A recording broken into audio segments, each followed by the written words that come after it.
Good morning, Judith. Good morning, Sonya. Welcome to the Coach's Cup. I am Sonya Green from Sonya Green Coaching. And I'm Judith Fender. I'm one of the amazing coaches with the No BS weight loss program. Here we are 2 days after Valentine's Day, bringing you a podcast on love. Ah, amore.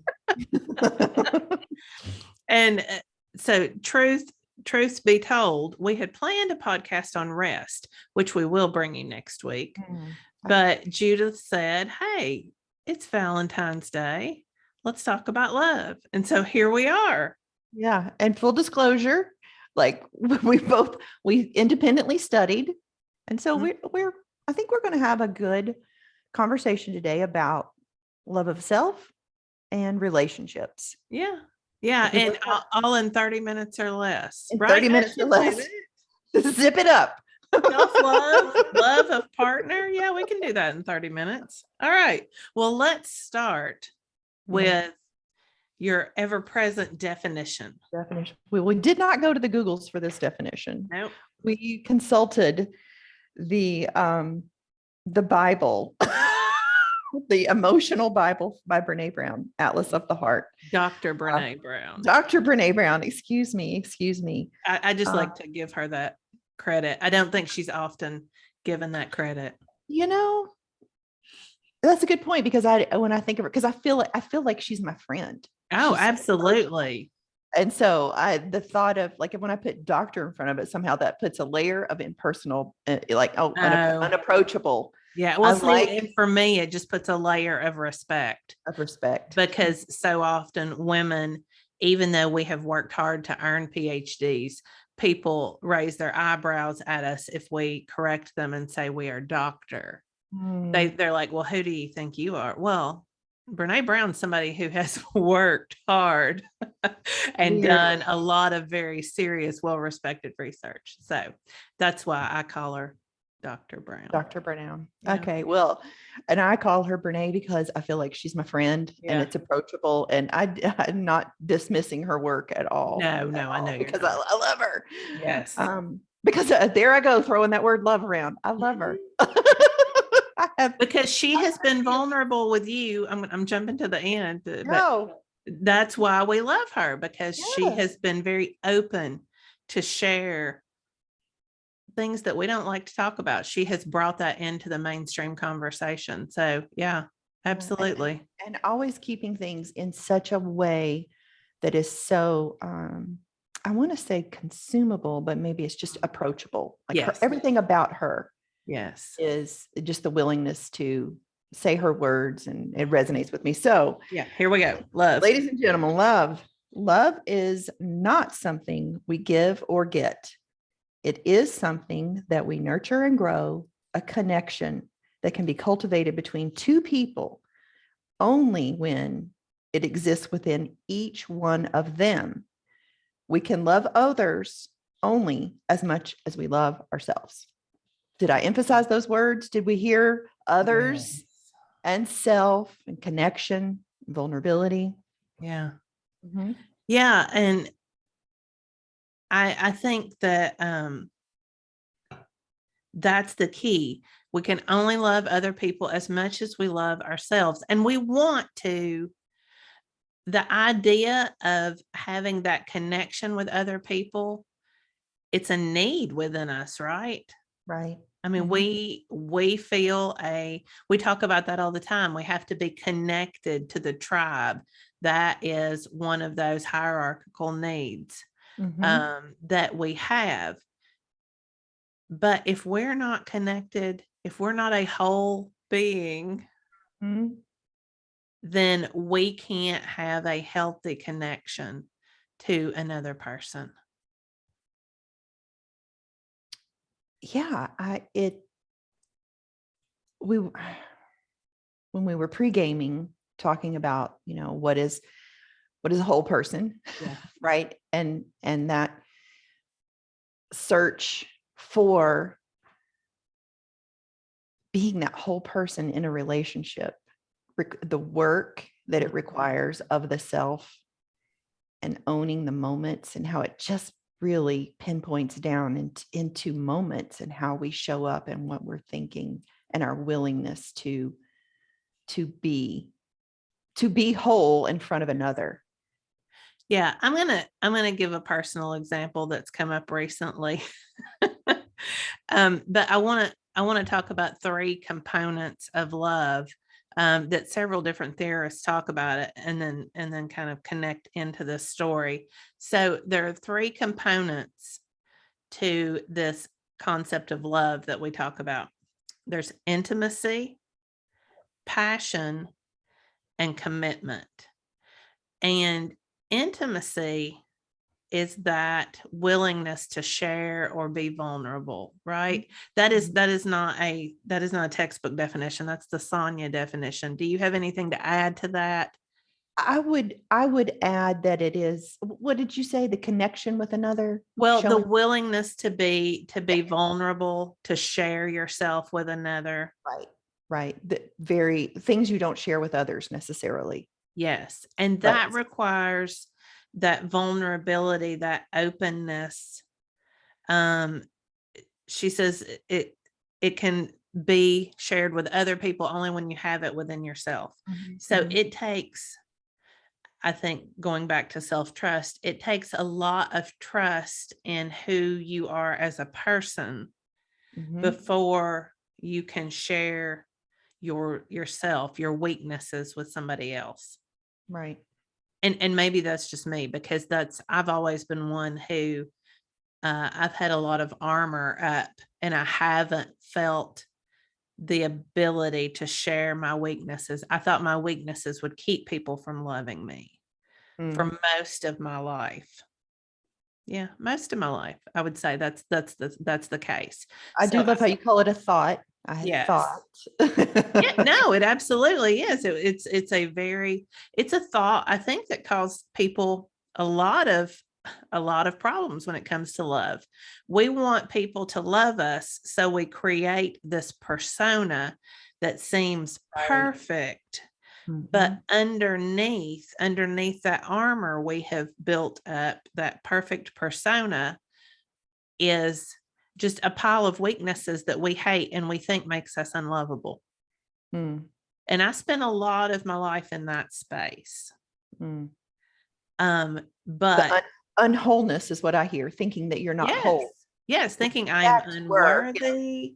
Yeah, all of it. Big burning mess. So my husband and I, we've been together 12 years this month, actually. We and I will say that our whole relationship, in the beginning of our relationship, I was still in the early stages of working on me. So I brought some of that in, definitely. But that is the thing that has made my willingness to work on myself, my willingness to be vulnerable and to trust the relationship, has made all of the difference in the world, in my part of the relationship. And so practicing vulnerability has been a commitment I have made to myself and to my marriage.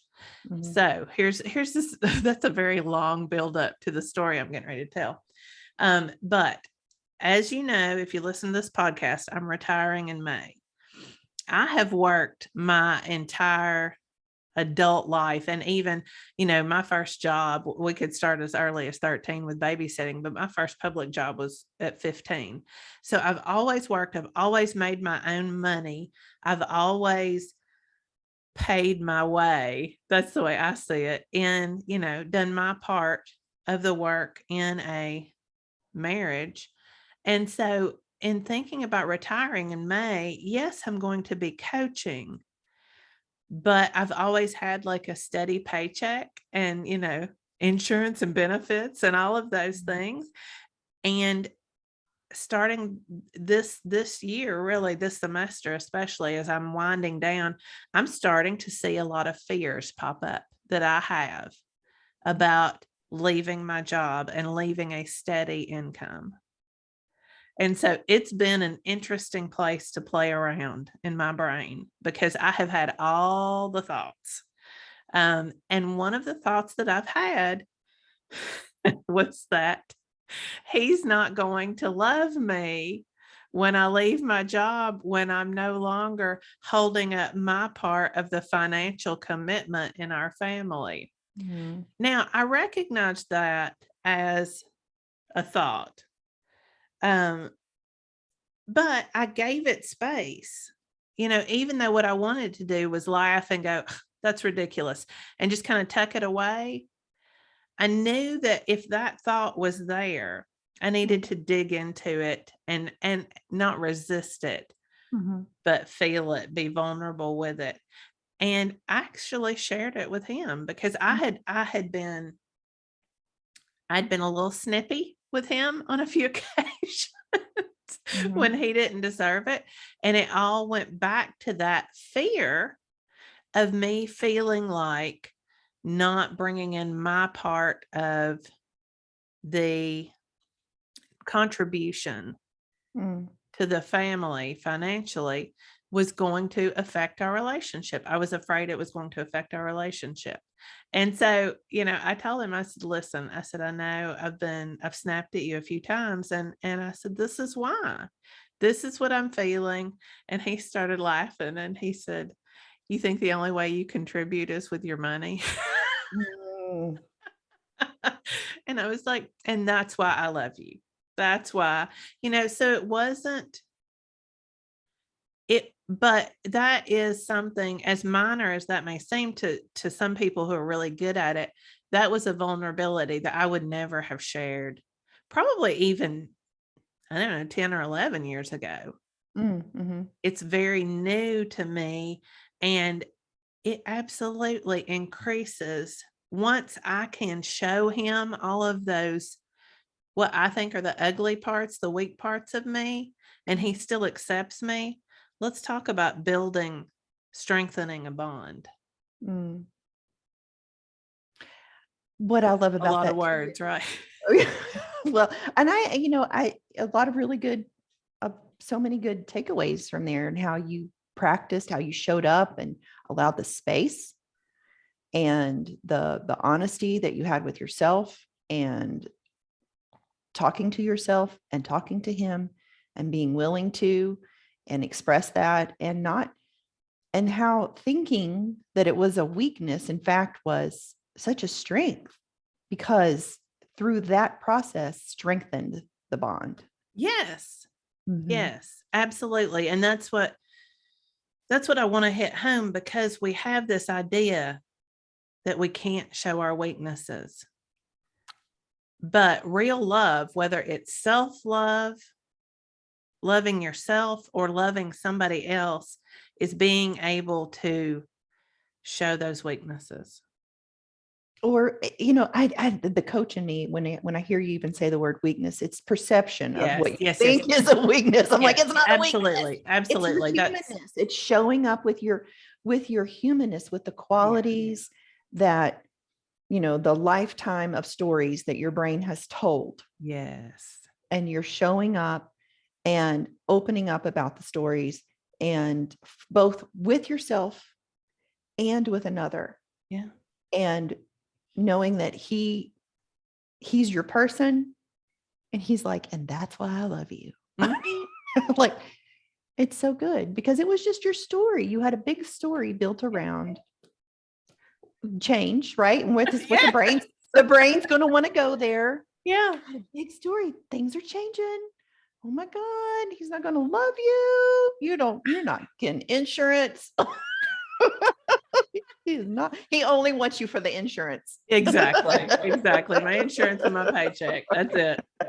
Other than that, I'm worthless. But it has been really interesting to me to watch my brain through Mhm. this process. I wasn't expecting this. Right. And I have had some stories, Mhm. because it turns out I am human.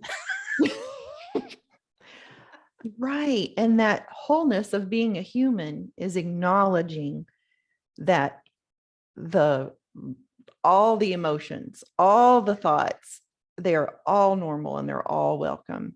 Yeah. And they're only a problem when you let them stay in your brain and you don't examine them and you don't allow that Sweep space. them under the rug.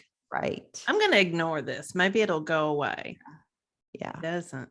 Yeah. And even if you like allowing that, when we try to cognitively coach ourselves and not feel the feeling, I think we touched on that last week on unproductive thought work about not feeling the feeling. That has just been just such a huge awareness for me. This is neither here nor there on self-love or love, but well, I guess it is, because that's loving ourselves, like loving that human experience and holding that space. Yes. For my human brain in my human moments, how we each have that opportunity to practice that. Yeah. If you're holding it for yourself, if you're loving yourself enough to hold that space and to sit with those feelings, then you can offer that to somebody else. Mm-hmm. Mm-hmm. I don't know if you can truly offer it to somebody else if you aren't practicing it to some. I mean, it doesn't mean you have to be an expert, but you have to be practicing it within yourself, right? Yeah. And my brain, I just gonna tell you, just went down the tracks of how is that different than empathy? How is it different than compassion? Love must be all the things, right? That like that, it's all the things in that moment. Mm-hmm. Yeah. Well, that's what I have. I have a feelings wheel on my wall that I can look up at when I'm coaching.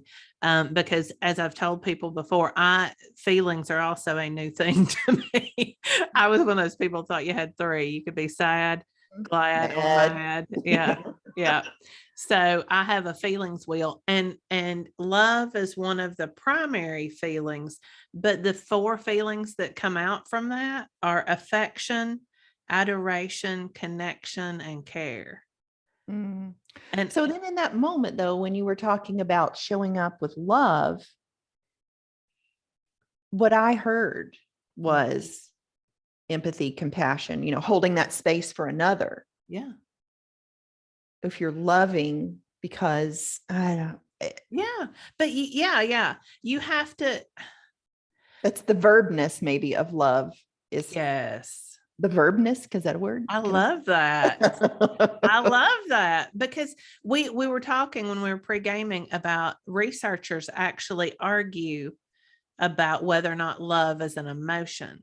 Mm-hmm. So and this goes all like throws in the face of the model and what we're learning about feelings. And so we have to hold some space for this, is where I'm. well, but I don't know that it does. I mean, the feeling, there are so many feelings I have written down on my page where I've been, affection, adoration, trust, respect, all of those are feelings that come from a thought about love, right? Right. And that's whether it's love of self or love of another person. But just so that I'm clear, what does the research say that they're denying whether it's an emotion? Because I have that it's a description of an emotional feeling. Mm-hmm. Yeah, it could. I mean, it could be that. It could be an action. That's the verbness that you were talking about. Mm-hmm. How when we show up, what we do, because we love another. Yes. Because he loves you. He says words like, and that's why I love you. That's what he do, his verbness. That's right. That's his verbness. And it can be, we take care of somebody. Mm-hmm. It's a decision, because we love. This is how we choose to show up. Yeah, they have, and I am not well versed in this, so please forgive me if I screw this up, but I know I've coached clients who talk a lot about love languages. That I think there are 5 of them. And those are all verbness, love as a verb, right?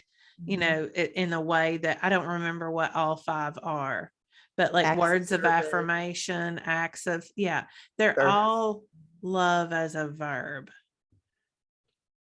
I haven't read how we show love. We need to do that book. That's a good one, because I would like to read that again. What is it? The 5 Love Languages. Oh, that's okay. That's the name of the book. I didn't know it was a book.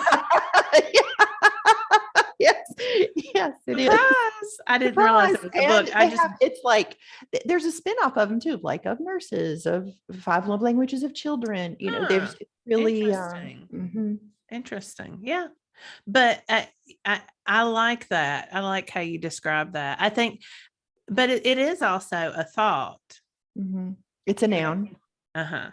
That thought would be the noun. Yeah. And, we were talking about that a little bit earlier when we were pre-gaming. I wanted you to talk about this. Especially if it's with a partner with whom you have a commitment, with whom you have a relationship. It's all about the thoughts you tell yourself about that person. Your love for them has to do with your own self-talk, right? Right. I think were we talking about when we are kind of holding space for where they're at in their life? Yes, maybe that was it. And going with the kind of what we make it mean, that we could choose to, like, for instance, if our partner is, making choices, or we could feel either they're unavailable to us, or we could choose to, and if we're thinking they're unavailable, then creating resentment. Yes. Versus self-coaching ourselves and taking accountability and responsibility for seeing and taking care of ourselves first. Yeah. Versus, and just acknowledging that this is not a period in our life. I'm still committed, but this is just not a period. And this is where I just choose to figure this out. And I still love and I still care for. Yeah. Yeah. Because where you see problems coming in is when your talk. The story. Yeah. The story that you tell yourself, you allow it to change. Well, she's not meeting my needs, or he's not meeting my needs. Yes. And that is not going to produce intimacy. It's not going to produce vulnerability. That's going to build that wall I was talking about. Right. And it also, it requires some perspective on, meeting my own needs first. Yes. And showing up for myself and keeping that space clean, because it is a decision. Yes. And made from love. Yeah. Self-love has to come first. 100%. Yeah. 100%. And if you're working on you and you are 100% sure that you can provide yourself with everything you need, then because it's, that, and it could have been, it requires some depth of looking. What am I looking for externally from this person? And how can I internally find this for myself? Because if this person, for whatever reason, is not available, for whatever circumstances may be going on in their life, but it requires that perception, that internal work to manage yourself. Yeah. You see this, let's say your partner is working on a degree, or they have a family member, a parent, or somebody who's ill, and they can't attend to your needs in that moment. I've seen so many people just have this knee-jerk reaction. Well, they're not taking care of me. They're choosing something else over me. That's more important. That degree is more important than me. That's something, that's a lack in me that I'm expecting my partner to fill. Exactly. And guess what? I can fill that myself. In fact, it takes work. Yeah. It does take work. Yeah. But I mean, that's codependency, right? We did talk about that. That word alone can, when you're externally looking for someone else to validate you. Yes.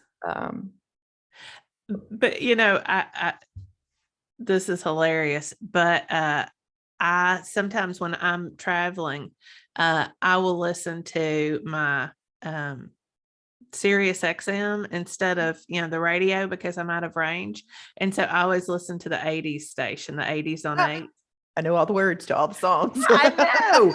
But you know what? I figured out the other night I was driving and I don't remember what song, but a couple of different times I've been like flashed back to the early 80s on that station. And I thought, no wonder I had the screwed up definition of love in my head that I had, because some of those songs are just awful when it comes to the definition of love and how the other person is expected to be meeting your needs. And, that is not, that's never going to be a good working definition of love. Right. And it all, what I hear even in that is, so many of all of my clients are on a weight loss journey, and it just taps into that, what we're learning and what we're hearing, what we're exposed to, and how our brain creates stories, and how we think we're supposed to look a certain way, and how this person's supposed to do this for me. All of that external, but it's how we live, right? I mean, we live in a tribe of people in the world. Yes. But so little of what we're exposed to is putting us on this inward examination, looking inward, and because that's hard. That's the right. work. It is, and it can go on forever too. That's what I think I was trying to explain to you in pre-gaming. Like, it just comes down to like this little pinpoint of a moment when we are present with ourselves, when we really are in the moment, that the perfection of being a human, of love, of all the things are in that moment of just, I'm going to say it, light and love. Yes. And it's not often that we can all be at that place. Comes and goes, but you know it when you're there. Yes. You know it when you're there, when you're deeply connected with yourself and another. Yes. And loving and owning. Yes. And you're open on all levels. Yes. It's a beautiful thing. It absolutely is. It absolutely is.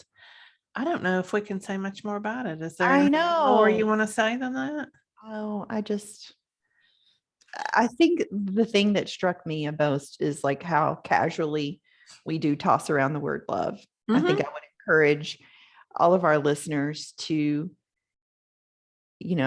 hold that, consider what you love, and consider how you use the word love. And is it a verb, or using it as a noun? Yeah. And see what else is going on. Go ahead. No. Sorry. Well, I am very quick to tell people that I love them.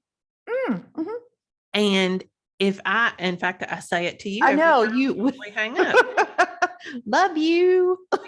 and I mean it. I tell students that. I tell friends that. I tell the people in my family that. And I always mean it.